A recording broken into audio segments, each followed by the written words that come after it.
Last week, a guy at a fintech startup spent $81,267 of his company's money on AI tokens, building a stupid pew-pew shooter video game.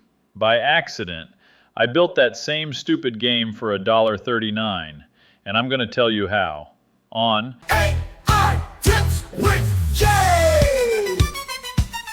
Okay, so this is the game. It's jBrainRot. His was just BrainRot. And the single prompt for the shooter is found in the description. You can dig it up there. The bigger point here is that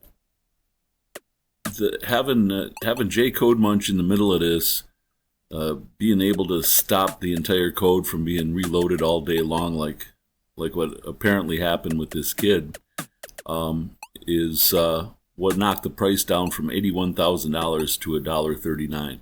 Now, I'll be honest with you, I've beefed it up some since the original single prompt $1.39 development, and I'm proud to say we're now at almost $3 worth of work into this game. We've added waves. You see waves. You're going to see a big boss come up here in a little bit. I got hand grenades. Got a dozen of those. There we go. I'm starting to use them now. The blood splatters, things like that. But yeah, all together about $3 for this $82,000 video game, thanks to jCodeMunch and the jMunch suite of tools being in the middle of everything to keep this cheap for us. So there we go. Yeah, I got the leaderboard I added too. So yeah. That's what happened this week, kids.